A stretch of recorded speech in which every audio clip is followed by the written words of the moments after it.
Hello traders, this is Blake Morrow with ForexAnalytix and you're listening to the week ahead video for March 15, 2020. I've got a really special treat for you guys today. Grega Horvat, our Elliott Wave specialist, is going to be filming today's video. But I wanted to mention a couple of things. Obviously, this market is extremely volatile. So with that extreme volatility, this is the perfect time to try out ForexAnalytix. It's only $1 for 10 days. $1 for 10 days, that's it. And when you sign up, it doesn't matter if you're using the premium or the light version. You get the premium version with your ForexAnalytix trial.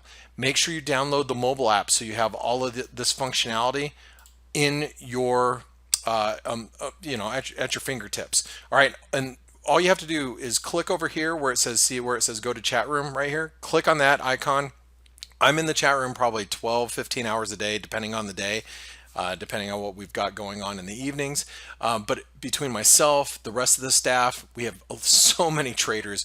We're chatting all day long about the markets. It's the place to be, especially during these periods of extreme volatility. So you're going to get a good view of the Elliott Wave analysis of all these different currency pairs from Grega Horvat. So I'm really excited for you guys to see that. But just remember, try out ForexAnalytix. It's only $1 for 10 days. This is the time to do it. Make sure you do it. All right, guys and gals, without further ado, here comes Grega Horvat. Enjoy today's video. Hello traders, hello everyone, my name is Grega Horvat and welcome to our new week ahead video in which I will walk you through a lot of the markets. As you know, markets sold off, stock market has sold off dramatically, and at the same time we have seen last week dollar recovering. So it looks like that this volatility is going to stay here. The coronavirus shutdowns are in progress globally, so it looks like that maybe this risk of sentiment is not ready to bottom yet, but it's really important to look at the whole thing from sentiment perspective as well. As you know, I'm Elliott Wave. I'm a fan of the Elliott Wave analysis, and it means that I'm looking at the markets from both technical and sentiment perspective. And what I see right now is that market is extremely bearish. There's a lot of fear, which is obvious, but normally when there is a lot of fear involved, when something is overcrowded, we should be prepared on the next cycle. So even if the stocks will not bottom here, I still think that in next week or 2 weeks we may see some higher degree correction, maybe just a short covering rally, but I think that market may try to stabilize at least a little. Okay, so before we go to all of the wave counts that I have prepared for you, let me look at this total put call ratio. Well, I have compared it to the S&P 500. Actually, it's inverted scale, and what we can see that market is obviously moving into some extreme levels, extreme readings down there. There's a moving average of this put call ratio inverted scale, and you can see that we reach these extreme levels at the same time when the S&P 500 is not trading far away from this 2018 low. So maybe we will see some kind of a relief here, a recovery at least in the short term. Then you have also VIX fear index. You can see here that the market is actually this fear has actually spiked to 78.6% compared to this 2008 spike. So I think it's a very important key level, which means if there was a spike in fear, market and everything will now calm down a little bit, and at the same time maybe this will be important for the S&P 500 to find the support maybe at these two trend lines. The first trend line is connected from 2011 lows, while the second, maybe even more important, is connected from 2009 lows. Okay, so ideally we will see market stabilizing somewhere around there, those trend lines. Now let's take a look also at emerging markets. Now I will look at this from clear Elliott Wave perspective. What I think it's very important here is that you have a contracting price action, meaning it's a correction. Okay, and the next thing why I believe this is a correction is because the first drop here unfolded in 3 waves. So either this is going to be a big flat correction or a triangle, but for now I prefer a triangle because we have seen recently bounce from this trend line support. Of course, that's not enough of evidence to say that wave C of a triangle is already finished, but if we can rally back towards 40, then I think that more upside, but still choppy price action is going to be ahead for wave D and E before this whole correction is really completed. If we'll see maybe a drop, a very strong one here, and maybe take out this high from low from 2016, then I think that this could also result into a flat formation. You will see then a retest of this wave A super levels and then a bounce. Okay, but the important is that the whole price action is corrective and that a first key level has now been already retested. Now let's take a look also on some of the ETF. It's actually bank index. And I compare it with the S&P 500. You can see here that cycles are obviously very similar. Here was a top. Let me remove this a little bit. Here was a top in January 2018. Then you have same in September 2018. Then low in December of this same year. And then you have here high formation this was now in 2020. And what I see here is that market is making a very strong move to the downside. We have already breached those lows, meaning that we are in a wave C. It should be made by 5 waves, so maybe another low, another dip here is coming, and then a reversal. Of course, that's not an easy call. So always when I'm looking at the markets and trying to identify potential support levels, what I want to see is a reversal or response from those levels. Okay, otherwise are just not worth it anything. You have to see a response from fib levels, support levels, horizontal levels, whatever, before you may confidently say that those levels really held. Okay, so if we see a bounce back above this wave A swing low and a close above that level, then I really think that more upside can be in the cards. Of course, at the same time, maybe the S&P 500 would also look for a reversal.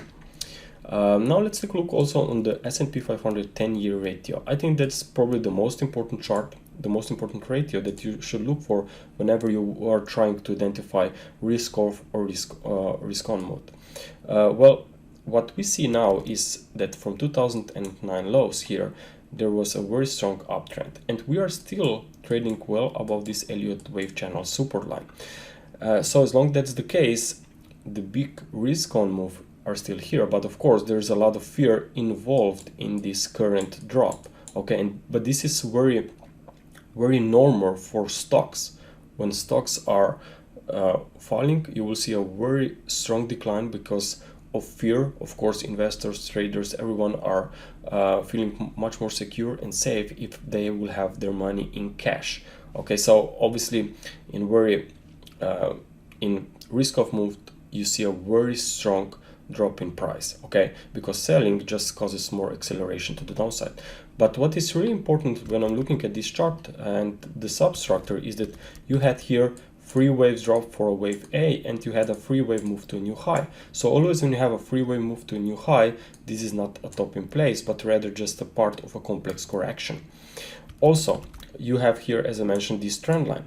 Okay, and then you have here also this swing low. Okay, now this swing low is very important, much more important than this swing low of a wave 4. Why? Because you had here an extended 5th wave of this 5-wave cycle, and always when you have an extended 5th wave, you may expect that the correction of a higher degree will retrace only to the starting point of this 4th wave rather than to ending point of this 4th wave.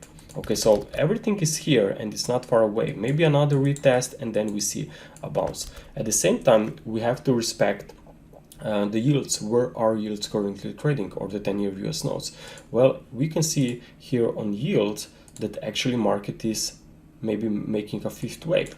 We have seen a move beyond this Elliott wave channel line, but notice that market then later reversed higher back into this Elliott wave channel, meaning that maybe that was a throwover formation. And if that's the case, then of course more upside will follow, and at the same time this could maybe stabilize prices for the S&P 500. Looking at the big picture of the 10-year US nodes. You can see here that market spiked to a new high to some Fibonacci levels. Maybe there is another high coming and then a reversal. The most important is to look at the pattern. What are the substructure to really make sure that the high is in. Well, if I'm looking here, I can see that we are in a fifth wave. But if you look at the subdivisions of this fifth wave, well, there are not 5 waves yet. Okay. In fact, latest drop here from the highs is so far only in 3 waves back into the area of this fourth wave here. So I think the timing or the price action itself in the upcoming week will be very important. If we try to bounce and maybe break this trend line, then I think that more upside is coming into a final fifth wave and then a reversal in the maybe in April or May.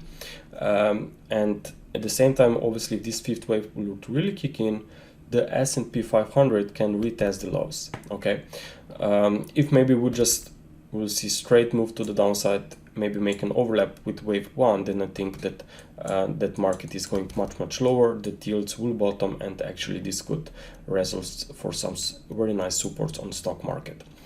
Now let's take a look on the S&P 500. Well, always when I'm looking at the charts, especially in these volatile times like this, you have to look at the longer term charts to remind yourself where we actually are. And what I see here is that obviously that's still an uptrend. And what I really like is that this recent very strong move to the downside so far is still holding this channel support. So technically speaking, this still can be a very healthy uptrend. But the question is what kind of a pattern we will see here in wave 4. Will it be a flat? Will it be a triangle? So for now, these two options are on the table. But the key is to figure out when you will look at the substructure of this wave C, because if it's a flat and where you have a 3 waves down for a wave A, okay, so that's a wave A, that's this leg, then you have a 3 waves up for a wave B to new high, but then you need to have 5 waves down for a wave C before you may say that whole pattern is completed. Okay, so for now it's a little bit too early. Okay, because we don't know if this is going to result or complete in 5 waves or in 3 waves. So if I look on the 4-hour chart, okay, that's probably the most important chart that I will keep an eye on next week. For now, yes, that's a 3-wave fall with a nice Friday close here. But still, this can be a wave 4 as long as we are trading below 28.55. But if we can really take this level out and make an overlap, then counting this in a 5-wave fall, like a waves 1, 2, 3, 4, 5, would be obviously invalidated if we would see an overlap with wave 1, because wave 4 must not trade into territory of a wave 1. So I think the next week price action will be very important. If maybe we see a drop from current levels and we see a new low here, then obviously market is going to retest this wave A level, and you would probably have a flat and then you see a rally. Okay, so I think that patience will be a key here. How market will actually open on in later today, and how will actually respond at the start of the week. But I think that the most important thing is just to be aware of very important levels that we have here on the monthly chart. Okay. Also, if we will see maybe an overlap with this 28.55, then as I said earlier, would be a triangle, meaning that you may not expect a straight move back to the highs, but probably more choppy price action ahead through the summer and maybe even September, October months. Okay. Now let's take a look on some of the FX pairs. Well, firstly, euro dollar. Well, euro dollar is remain bearish. Okay, we have seen a very nice 5-wave fall here for the last 2 years, and now we recovered, and looks like that we recovered in a flat formation for a wave B. I have been highlighting that this, despite a very strong rise, this flat correction is still valid because we moved into very nice potential technical resistance here. It was a former wave 4 here, a very nice pivot level from where market turned lower. And if we consider that market can also be counted in 5 waves up here. Well, maybe we are now reversing back to the downside since market dropped below this wave 4. Well, wave 4 is missing here.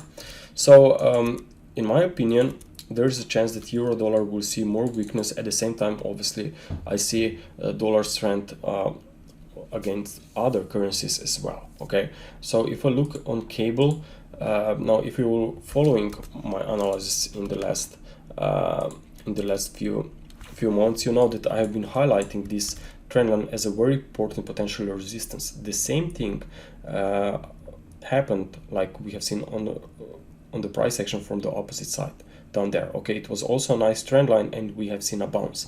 So what I'm looking at right now is actually that this current drop is a wave 3 in progress that will take us below this level. Okay, so I'm looking for waves 1, 2, waves 3, expecting wave 4 bounce and then more weakness. Now looking at the 4-hour chart, this wave 3 could just become even more extended, obviously, but just be aware maybe of some pullbacks. Here we have this resistance, this broken trend line can result into a resistance up there around 1 to 550, and then you have also this minor swing high at 1.2630 area. So this zone around up there, I think, can be very interesting if we see a free wave move into that area. Okay, now let's take a look also on Aussie dollar. Well, Aussie dollar, a monthly scale, it's a very strong bear market that is not over yet, but we are here on a weekly chart seeing prices in a fifth wave, but still with room for more downside into these Fibonacci projections. Now looking at the daily chart, what I'm looking at here is actually not a perfect pattern, okay, but still maybe this was a triangle here for a wave 4 and now we are making a new extended fifth wave to the downside within wave 5. So we are now in the middle of wave 3, meaning more weakness may occur after a bounce. I would be watching for this wave 4 bounce. We are approaching some fib levels down there, and at the same time you have here 5 waves down potentially within wave 5 or 3. So maybe we'll see some kind of recovery, and of course this could also occur at the same time if maybe stocks will also try to stabilize at the current levels or maybe at a new swing low. Now let's take a look on dollar CAD. Now dollar CAD is making some very important breakout. You can see from an Elliott wave perspective that market is turning higher after these very deep 3 waves of decline. Then you have this rise and you have a wave 2, and now you have this broken trend line. As at the same time, this broken trend line actually represents potential head and shoulder formation. Okay, so you can imagine where the targets are for this head and shoulders formation, definitely above these levels from 2016. But obviously nothing moves in straight line. Just be aware of potential pullbacks in the middle of this current wave 3. So looking at this daily chart, maybe we'll see a pullback back to this previous swing high, and then we see a new bounce after a wave 4. Now here's this wave 4 that I'm referring to. You have a wave 3 high here. Now you are stepping into wave 4. So the first interesting support is at 1.37. Now let's take a look also on dollar against Swiss. Well, Swiss franc has seen some nice moves recently, maybe just as a safe haven, at least temporary safe haven currency. But what we have really should be aware of is that maybe we have seen just another swing low here. Something similar like happened here in 2015, 2018 and 2020. Okay, these are very similar cycles, and still I think that this triangle formation, it's probably the best interpretation that I can look for in this mess. Okay, I know that it's a very ugly price action, but still it can be much clearer price action ahead if we know what follows after a triangle is completed. So you have an A, B, C, D, E waves. I realize that wave E moves slightly below this wave C, but still, because it was just a spike down there, I will leave this triangle formation valid. Okay, what is really important probably is now to look at the daily chart. Okay, if we will see a 5 waves up here and overlap next week with 9, 6, 15, then I really think that more upside is coming, especially after a pullbacks, which could be maybe even very interesting opportunities on the long side as long as we are trading above this level. Now let's take a look on dollar yen. Now dollar yen remains trapped in consolidation. We have seen a very nice strong spike to the downside, but it was important that market did not make a break below this wave A. So actually the second wave count, the second interpretation that I had in mind was this one, that we'll see a wave C drop to a new low is actually now invalid. So I still remain in my eyes still remains this wave count in focus, meaning a triangle in wave B. So generally speaking, maybe we get some more choppy price action ahead, but dollar overall should continue to be stronger once this pattern is finished. So now we should stay focused only for a temporary upside for a wave D, and then let's see what happens after a free wave rise, because wave D, it's part of a triangle, meaning it should be made by 3 subwaves. So looking at the daily chart here, I think this is a very nice, very strong indication that market has actually bottomed here, and that we are maybe in wave A, which should be made by 5 waves. So watch out for more upside after pullbacks in next week, and maybe we'll see some pullbacks here to the downside to lower prices. Let's say that S&P 500 will retest the lows. You will see maybe a pullback here for wave B, maybe wave 4 within wave A, and then you get a bounce. Okay, but what I really like about this whole price action when I'm comparing it with the S&P 500 is that actually we are seeing dollar yen moving very aggressively to the upside, despite S&P 500 still unconfirming the bullish case. So now imagine if we see, I said earlier, 2856 overlap on the S&P 500, then imagine what this could actually mean for dollar yen going forward. I think that much more higher prices could actually be in the cards. Now let's take a look also on dollar index. Now dollar index, same like euro, I mean it turned out from those very nice important support levels, and looks like that flat correction is completed and that we are headed back to a new high. You have also here 5 waves up, actually clear impulsive price action. So maybe we got a 3 wave setback and then more upside, and this obviously is going perfectly with dollar yen. Now let's take a look also gold, silver, crude oil, and Bitcoin. So gold, I think that, as you know, everyone were looking for safety in gold when the first drop on the stock market happened at the start of this month. So actually what happens is, as you know, something that is overcrowded, something that is clearly driven by optimism may not work out very well. Okay, because something that is at extreme levels, you know, that then there is a next cycle that will actually lower these extreme readings, meaning that you will see a shift from optimism to pessimism. And in fact, after this very strong drop, there can be some pessimism coming, early pessimism coming on gold, because market did not do what everyone were expected. Everyone expected that if the stock market will drop significantly, you would see gold exploding to the upside. It was only a temporary and limited recovery here, and I was looking for these very important levels here to limit the upside for gold for a very long time. And I think that with the recent price action here on gold, with this turn to the downside after this possibly completed 5 waves up within this wave 5, I really think that we should be aware of more downside. Now this trend line support that is already been taken out, it's also a very important indication why we should label wave 5 to be in place at these FIB levels. Okay, so watch out for more downside, maybe only in 3 waves, but I really think that any bounce here will be limited in the upcoming days and weeks. Now let's take a look also on silver. Now I have never been fan of silver. I liked gold much more in recent months because silver was underperforming. Okay, and from an Elliott wave perspective, what I saw is still ongoing consolidation. So we never saw a very strong breakout. Actually, what happened in the last week is that market took us to some important levels, which is just another confirmation that this contracting range will stay in play, okay, or that sooner or later we'll see a drop into wave C.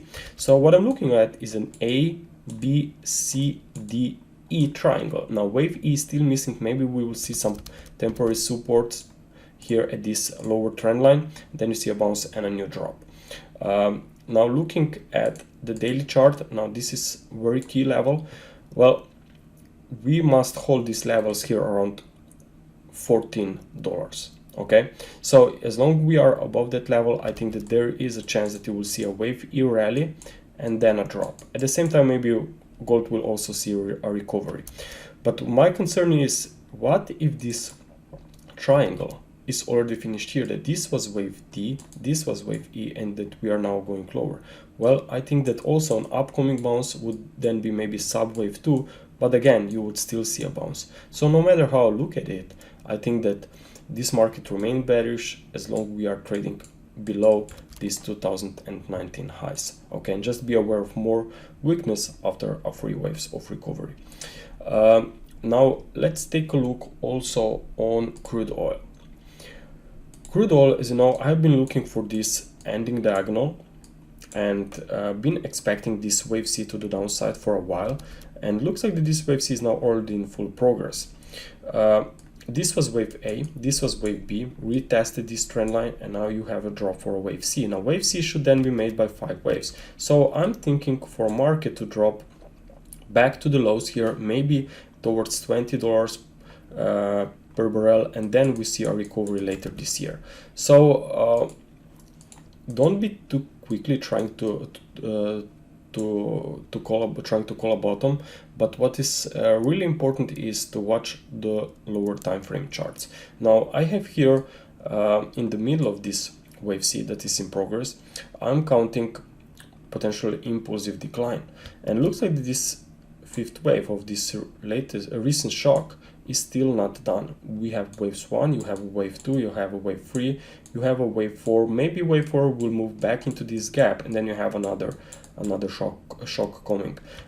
So for now, I don't think that despite prices, some interesting prices or potential supports not being far away, I still think it's a little bit early here on crude oil. We still don't know how actually stock market in general will respond these current levels. You have to keep in mind that coronavirus shutdowns are still just maybe in early progress, which means that crude oil may suffer a lot more in upcoming weeks. Okay, so really should be aware of limited upside here. Okay, now let's take a look on Bitcoin. Bitcoin has also seen a very strong drop last week, and why there are a lot of speculations why Bitcoin dropped. Well, that's my thinking, the following. I mean, if you are an investor and have your money placed in stocks, okay, and you were waiting on those stocks gains for the last, let's say for the last 2-3 years to make some money, and then you see this very strong drop, a lot of fear, which is the reason why you decide also, like everyone, like other investors, to take your money out of stocks. So, and at the same time you also have some money in Bitcoin. Would you leave your investments in Bitcoin and speculate there, despite having this fear spreading across each market? I think that you would feel much more confident and much more secure if you will have your money out of Bitcoin and be in cash. Okay, because Bitcoin itself was already very volatile and a big speculation.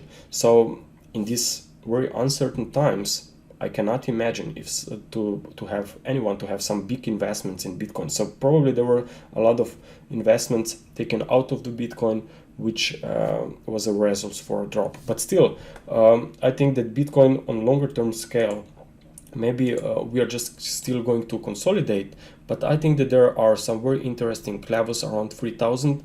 Maybe we will see some recovery coming in. For now, I'm tracking 2 wave counts. Maybe there was on a 4-hour chart, there was this drop was a 5-wave move and we are going to bottom, but only if we can recover with 5 waves back towards $7,000, or we are still going to see another drop here. Actually, I really like this wave count where you may face resistance at $6,300. Okay, so this will be a key level up there to see where Bitcoin is really headed in the next few weeks. Traders, thank you for watching this video. If you have any questions, any comments, please let me know. I will be happy to answer.